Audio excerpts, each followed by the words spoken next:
So we're pretty close to on-time schedule, so I will go ahead and introduce Shatel Bhakta, who's the Lunar Architecture Manager in the Strategy and Architecture Office in ESDMD.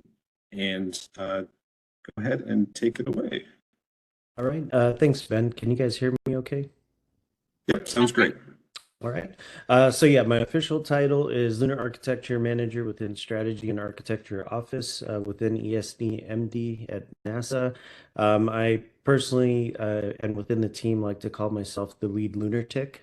So we try to go through and have a little fun as we're trying to do this pretty awesome endeavor that we've laid out here.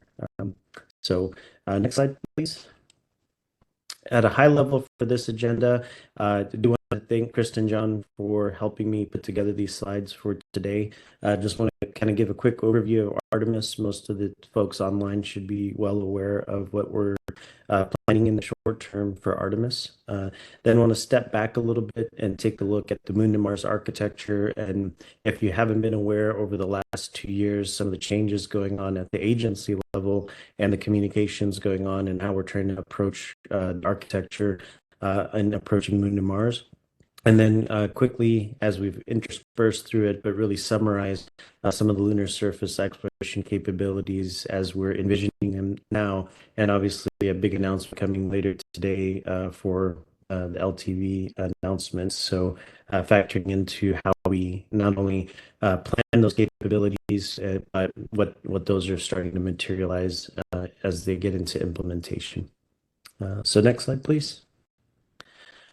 So the Artemis missions, most of the team online or folks online should probably be aware of this. We had a very successful Artemis 1 mission, first flyby of an uncrewed Orion capsule.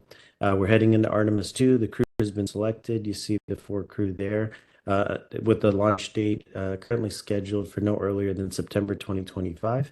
And then preparations are underway. Obviously, in the media with Artemis 3 and Starship, but also a lot of work going on related to Orion development, SLS assembly, as well as the suits for the lunar surface. So a lot of work in the background going on into Artemis 3. And then heading into Artemis 4, our first gateway assembly mission. So we'll be putting up the foundational segments of gateway, the PPE and the Halo module co-manifested together with Orion out to the NRHO orbit. And then finally on Artemis 5, currently planned to start with our first mobile surface exploration. So we looking to have the LTV available for the astronauts to expand their surface range and exploration capabilities. So all of these things are going on concurrently. So as we're looking forward to this, there's teams working on not only these implementations, the design and development of this equipment, but in the background, we're working on the architecture that looks beyond these near-term assets, but tries to mix all of this together with what's being implemented and being designed right now. All right. Any question? I guess you want to leave questions till the end, so we can go and go to the next slide. Okay, now we'll move on to the Moon to Mars architecture. And if you go to the next slide, one of the big things that has been coming across is why would we want to go? The 3 main pillars of why we want to go back to the moon is really science, inspiration, and national posture. For the science, we want to do investigations in deep space for us to explore the moon, Mars, and understand our place in the universe and our solar system. The inspiration, doing things, challenges and motivates current and future generations. We're doing things that haven't been done within our generation and returning to a place that always has an allure to mankind from the early stages, even before written history. And so the inspiration for us to go there, the challenges that we face and the things that we see that are big and flashy, as well as the things that are hiding in the background to help develop STEM and inspire us to keep moving forward. And along those lines is national posture, building relationships, getting influence globally, and then making sure that we're going together. This is slightly different than the Apollo era in that, the U.S. did that on our own. Here with the Artemis Accords, we are trying to build a coalition that does this as a team. We've got industry engaged at different levels as well as our international partners. So it's not quite International Space Station in the way that it's constructed, but it's definitely a major push for us to try to make sure that who participates and how we kind of move forward. Next slide, please. So a little bit of historical context. We're switching to an objective-based approach. We need to start thinking about how we approach this strategically with resilience and flexibility, and achieve a unity of purpose. In the past, we've been on a back and forth. Do we go to the moon? Do we go somewhere else? Where do we go? What do we do? There's been stress and anxiety with the cancellation of the Constellation program, which was arguably our precursor and kind of resulted or started from a capability-based approach that really, when you look at it, may not have gotten us all the way to Mars and the funding profiles that were available. That graphic there kind of shows how we've kind of approached it in the past, but what we want to do is we want to stick to the plan here. With the objectives-based approach, we can provide a guidance, provide a framework that allows for decision makers to understand what they're getting, the capabilities that are available, and instead of focusing on just what we can provide the things that are most important as a community. And you'll see some of that. It's quite different than how NASA's been approaching things in the past. So what we're trying to do is not lose focus over the long term on the overall plan. Having this objectives-based approach allows us to deal with changes in our internal leadership as well as leadership at a higher level within our agency. And hopefully this allows us to have this structure based on the objectives, which are captured in the Moon to Mars objectives, and then in our architecture definition document. Next slide, please.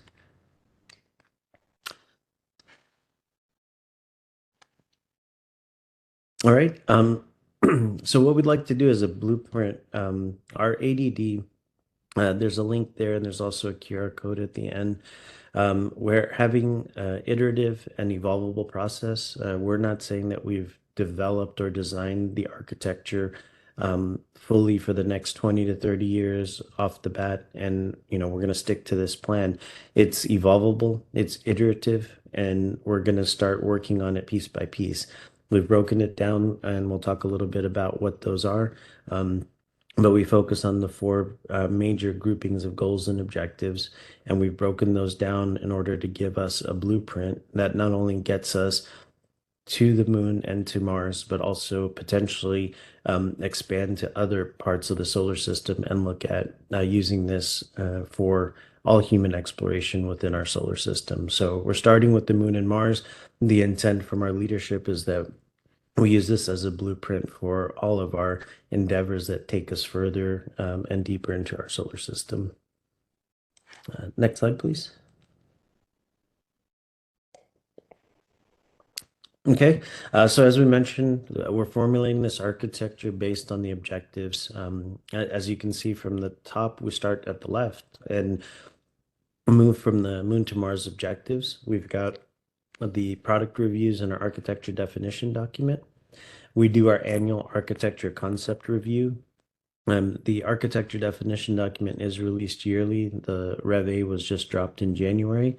Architecture concept review is an internal NASA review where we take the inputs from workshops such as this, as well as our industry and international partner workshops we held in February, as well as trades that we conduct internally, as well as with help from other agencies or organizations. And then we come back and review the details and of the architecture. We identify gaps, look at trades to help close those gaps, evaluate potential solutions and concepts to close those gaps, and make sure that we're getting trying to meet our objective satisfaction. And so once we do the architecture concept review, we come back around and continue that process on an annual cadence in order to inform not only external stakeholders, but also internally, primarily for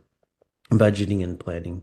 So this allows us to have traceability, gives us the framework that is flexible and things that we can actually construct to, and allows us to have process and products that are repeatable and that we can look back on and see the evolution and growth as we go there. So the ADD, as I mentioned, it doesn't look at and show us what the lunar or the Mars architecture looks like in 30 years from today. It's starting to build up with a vision based on those objectives. And then how do we incrementally and scalably get to that level?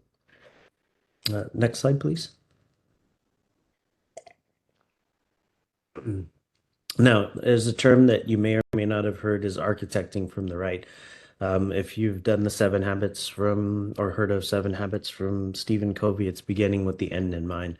So the end is the objectives and goals. This is what has been defined through the last couple of years with different inputs from stakeholders on those 4 major areas that we talked about: science, infrastructure, transportation, and operations. With that, we've worked to develop characteristics and needs. These are activities, features, or capabilities that are needed to satisfy the goals and objectives. And then we further decompose those into use cases and functions. Now, these use cases and functions are different than a traditional systems engineering approach to an element or a subsystem. These are architecture level use cases and functions. And so it's looking at a bigger picture, a system of systems, and then we're able to then develop reference missions and then work with the element owners to then develop key driving requirements that then relate back to the functions and execute the use cases. So most of this information shown on the right here is all contained in release documentation. So in the ADD, you can find the characteristics and needs, use cases, and functions. And you can help and look at those gaps that are within the architecture, things that aren't allocated, that don't have a definite solution yet, that we're still working on as far as trades go, and looking at where we might be needing additional support or help in order to satisfy those objectives and goals. All right, next slide, please.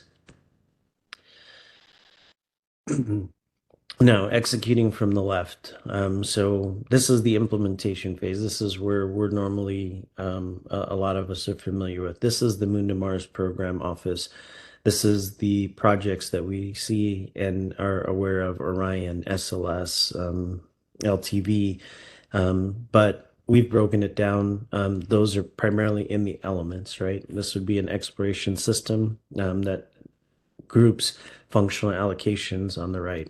We've got groupings of sub-architectures which accomplish major functions, and we'll talk a little bit more about in a couple of slides. And then segments, knowing that we can't accomplish all of these goals and objectives all at one time.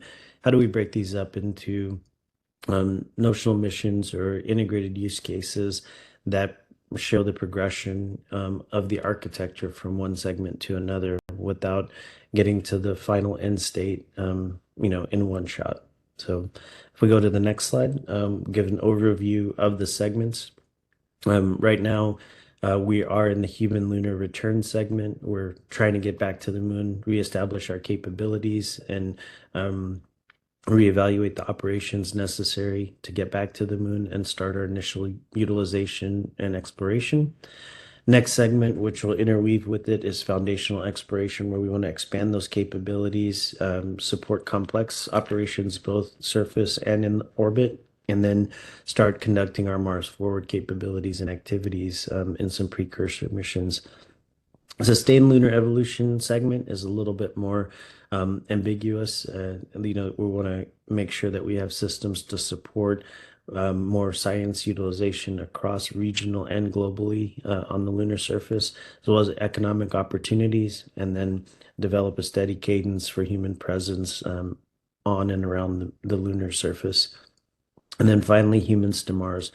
All of this will be a stepping stone for us to learn how to live and operate our systems on Mars. Not necessarily stating that it'll be the same part number, the same system, but giving us that operational flexibility and understanding of what it takes to live and work on Mars in a safe way. So that way we can understand the changes operationally that we need to make as a team to understand that the crew, the systems that we have will need more autonomy, a little bit more decision-making capabilities, and how do we deal with that in the long term. Next slide. The sub-architectures. So we've got a total of 12 sub-architectures. I'm not going to read all of these, but there are broken up very similarly to how you would expect subsystems within an element. These are not specifically subsystems, and most elements would fit into more than one of these. What these sub-architectures really define are major themes within the architecture that need to be addressed in order to have a successful architecture. So you see CPNT, habitation and human systems. These are intended for all 12 sub-architectures to look and guide us across the full life cycle. And so it's not only ground-based elements or operations, but also moving forward, looking at decommissioning and other things. So you see ISRU, data systems and management, infrastructure support. And in the middle, you've got mobility, logistics, power, transportation, and utilization. And so these are overarching. There's different evolution and scaling in each of these that are being developed and traded now. And we're trying to make sure that they align back to those goals and objectives that define where we want to head with the development of these systems and the capabilities that we want and the functions that we need to deploy. Next slide, please.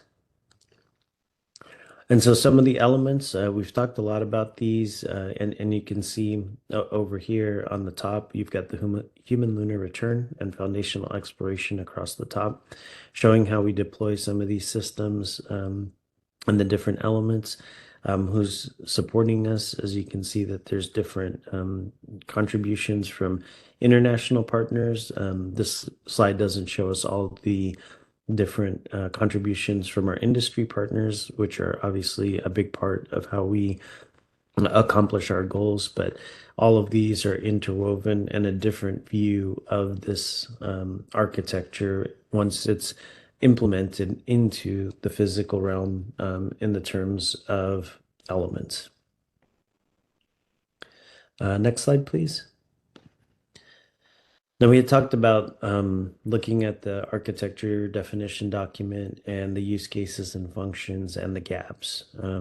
So the document identifies the decomposition to date with the trades that have been done. It is something that's iterative, so we expect to close certain gaps as more analysis, more funding is applied to certain problems. However, new areas would arise, potentially new functions that are unallocated. And some of the areas that we're looking to do is we want to make sure that we're addressing the national priorities. We're looking for partnerships in our exploration endeavors, focusing on science, making sure that our sustained human presence, human and robotic presence, helps us achieve those goals. Our technology priorities, how do we achieve those goals, and looking at those high value technologies for us to enable the architecture. And then what kind of economic development do we need to allow and support in order to continue our progress towards the definition and towards our goals on the lunar surface? Next slide, please.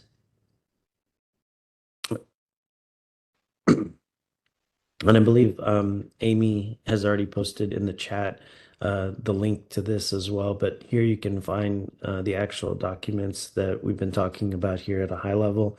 Additionally, there's 13 white papers that were released this year that have some more information on different areas that are highlighted here, relating both to the moon as well as Mars, as well as lessons learned from ISS that we're looking to apply to some of the work that we're doing here. Next slide, please. All right, kind of reiterating this, the architecture definition document, it's basically here to include our current partnerships, break down the Moon to Mars objectives into groupings, but it's not a requirements document. We're not defining a mission. We're not setting up a planning manifest or defining a procurement strategy. This is purely a functional decomposition, looking at what do we need in order to actually uh, accomplish the goals and objectives that has been set up for us by leadership and at the agency level. Next slide, please.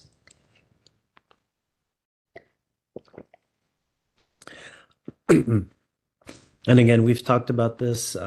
Each year, we look to publish and release a revision to the ADD, along with the supporting white papers that come out of the trades that we do. In the interim, usually starting at the beginning of a calendar year, heading into just after the summer or just at the end of the summer, we do a strategic analysis cycle looking at the different trades and some of the priorities. And getting feedback from the architecture workshops that we hold in February with international partners, industry, and academia. And then annually holding in November the ACR, the Architecture Concept Review, which pulls together leadership from across the agency and gives them an overview of where we're heading. So this is center directors, the different mission directorates, and gives them an idea of what decisions need to be made, where we're heading with the architecture overall, and how it's integrating with the other elements that are out there. All right, next slide. And so finally, probably what this audience is most interested about is capabilities. And unfortunately, I only have one slide on that, but I expect there'll be more questions. Different capabilities are being worked on now as we go through and look at what are those use cases, what are those functions. Some of the near term support, the things that we're looking at is how do we support the humans? How do we support everything that we need to send to the lunar surface? How do we develop those systems and make sure that they're operational for us as we get there? And if you go to the next slide, some of the capabilities that we have focus on mobility. This slide gives an overview of some of the near-term capabilities focused on mobility on the lunar surface. This slide does not stack failures, so we assume that there's not a suit failure on top of a vehicle failure, and there's many ways operationally that this can be accomplished. So this is not the only way. This is just a way of accomplishing the mission with the assets.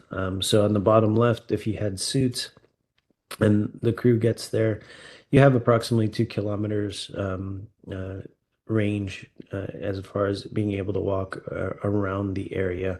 There's still some challenges and doesn't account for the slope or any of the obstacles that may be out there.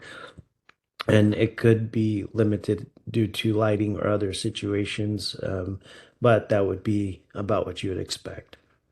Now, on the bottom right, if you add an LTV to that, based on current requirements that are out there, the range could increase to 10 kilometers. That has to be balanced with consumables remaining in the suits, the CP&T capabilities, and again, lighting and terrain to make sure the crew is capable of safely getting back to the HLS. Finally, with the current systems in place, we've got suits, LTV, and PR. PR is currently working to a 20-kilometer driving range, and then time available to test and fully recharge, LTV for a drive back. So again, many different ways to operate and construct this, but this gives you an idea at that up from one landing site, depending on which capabilities, which elements are available.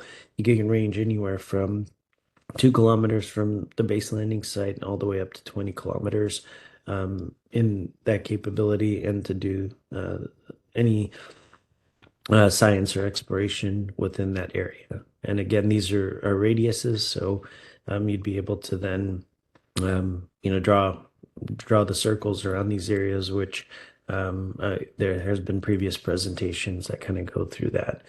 Other capabilities that we haven't talked about would obviously be related to communications.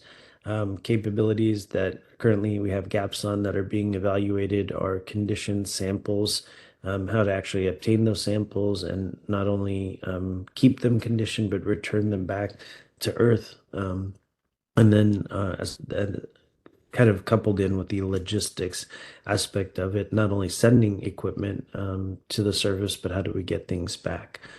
So that's actually my last slide, Ben. So I've got 5 minutes to spare to give back to some of the other presenters if we need.